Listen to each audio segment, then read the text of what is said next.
incredible contribution he made to the Indian science and many of the scientists like us. I feel privileged and honored to be a part of this summit. Look at the variety of idea of the national importance that we discuss. Just look at this session itself. It started with the importance of collaboration and the consortium. Then there was a discussion on agriculture. There was a discussion of diagnosis for healthcare. There was a discussion on AI. Right? And this is more about what I will talk about, more about the framework for R&D ecosystem.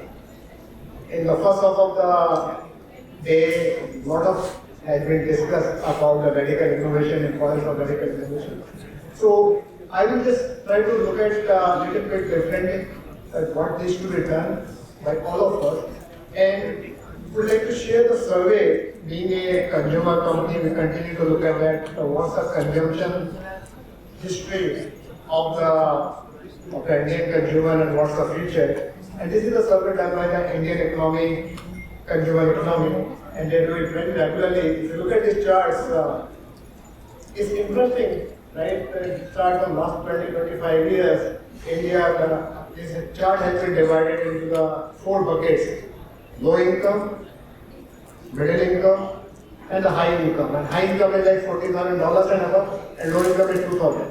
So look at that, it's a significant shift towards the right-hand side, where the low income has decreased by about 100 million households, which is quite a bit of significant achievement. And we are truly in a lighter world. We have a rocket in making as we go to the Viksit Bharat. And if you look at the upper side, which is about 20 million households, what it means is equivalent to any of the small European countries. These people can buy anything and everything. And from the industry point of view, we have to look at that India in 3 buckets, right? Rich India, Middle India, and the Aspiring India. We have a product very quick, which is 5 rupees, and we have products in the thousands as well, which we sell it to the electronics industry for that. So everyone is talking about all the internal, external agencies talk about future is now, and which is very well established. Based on a lot of data which is being generated, we already have a 4th largest economy. So what needs to be done is, so far this growth is driven by the agriculture, and there were 2 talks, and then the agriculture play a very important role for the GDP. It's not domestic consumption and the transformation in the digital. But I think we don't need to go to the next league where the radical innovation plays a very, very important role. What needs to be done? We identified that the 3 pillars of transformation of R&D ecosystem, upgrade innovation capability. Look at the hyper-competitive market. Look at the geopolitical situation.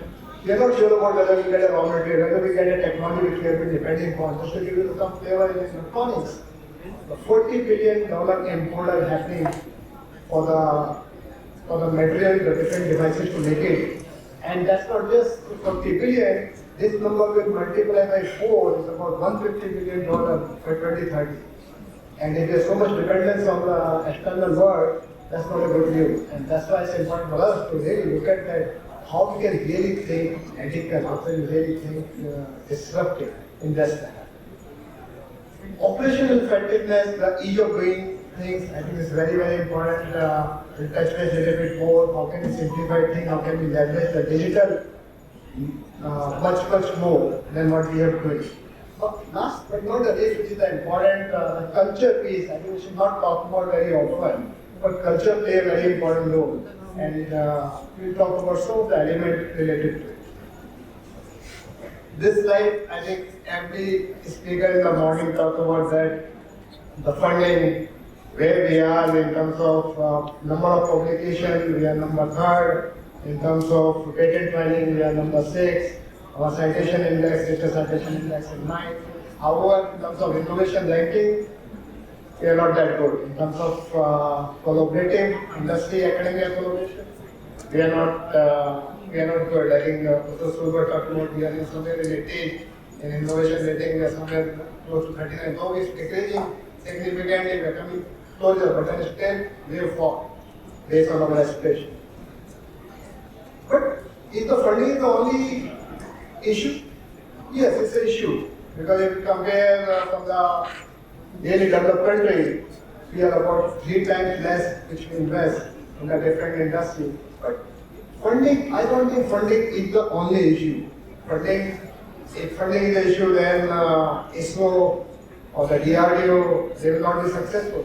A lot of startups, as Professor Mashankar was talking about, a lot of good startups is coming across the healthcare, agriculture, drone manufacturing, digital. That will not be possible.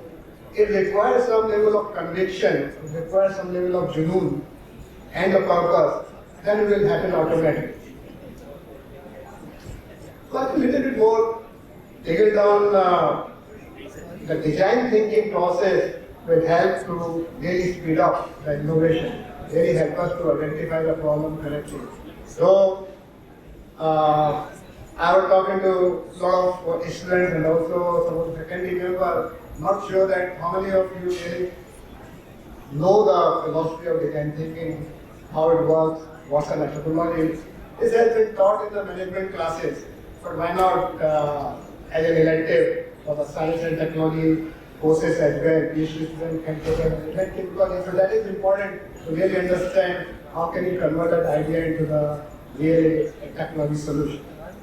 IP strategy, I think quite a bit of discussion on IP strategy, and I'll talk about that, what is not happening so far and how we should think a little differently and create a meaningful umbrella strategy where we can really stop some of the competition locally and globally both. Academia, industry partnership, I think that's a topic which has been talked both sides. Industry guys also talked about academia industry partnership and in the academic conferences also. I think we have made significant progress at least in terms of ecosystem.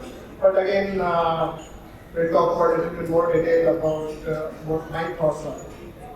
So that's the design thinking process. It's a 5-step process. First step is empathize.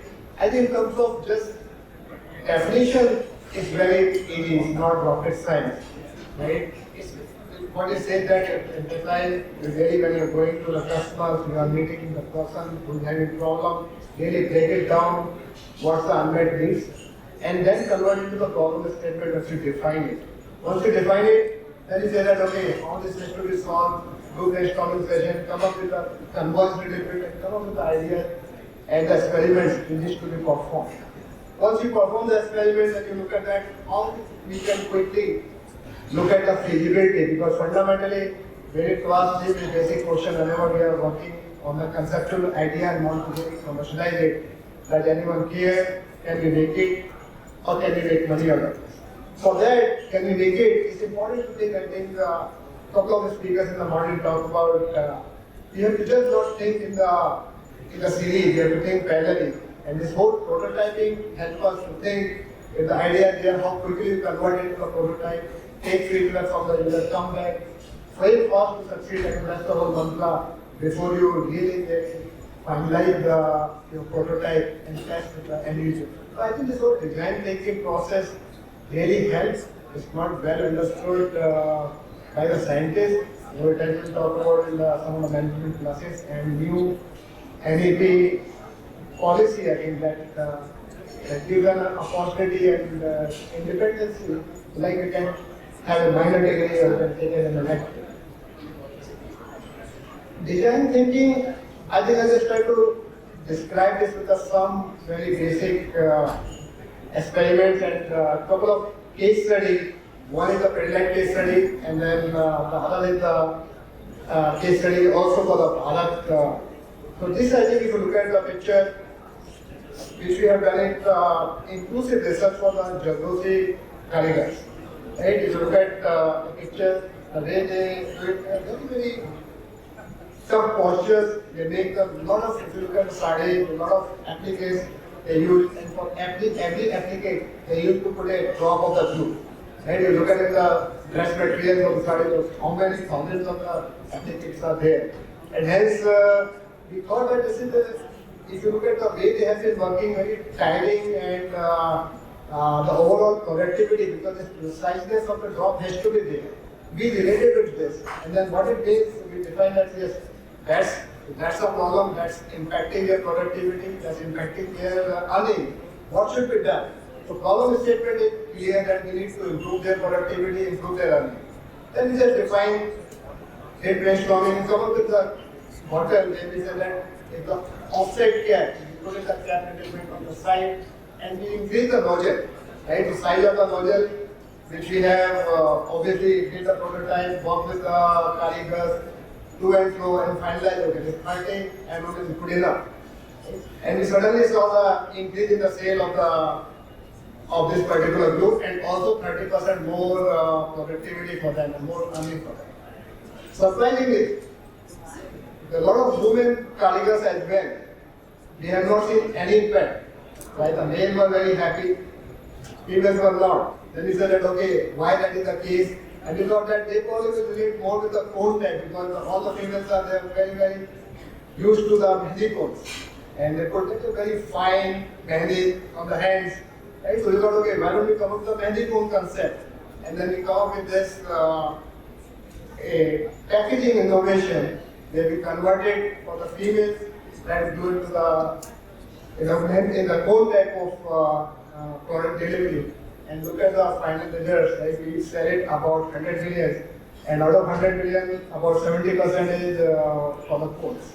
So, and I thought it's just one example which is very basic, where a design thinking principle I demonstrated. The other one quickly is the bindi, right? So, I think the tribal movements, they were struggling with the cancers and the pregnancy related issue.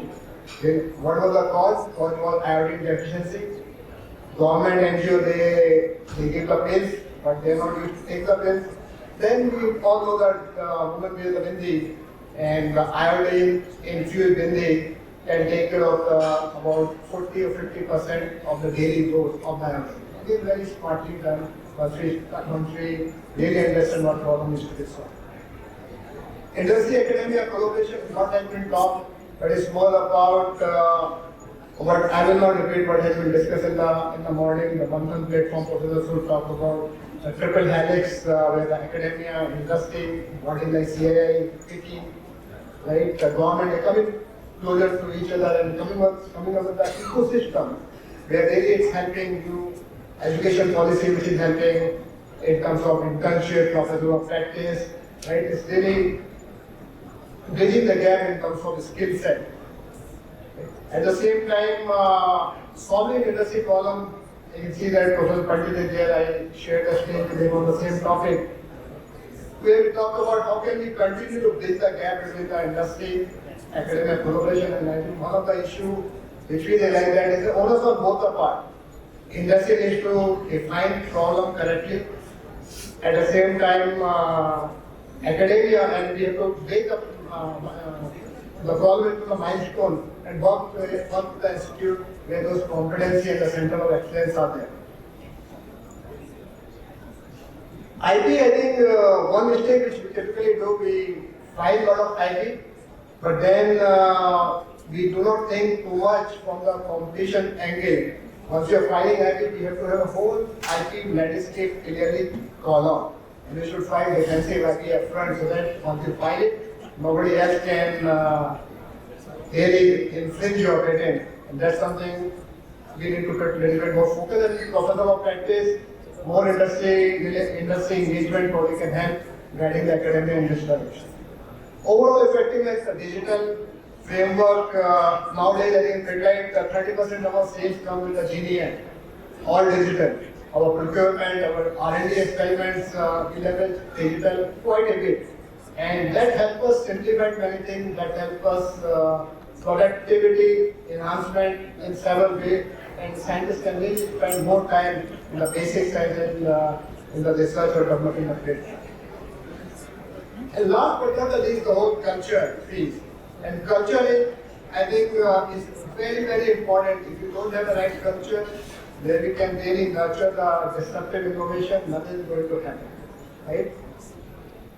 So employee retention is both from the academia point of view and also from the industry point of view. We have to ensure that once you are building the right capability with the individual, they should retain.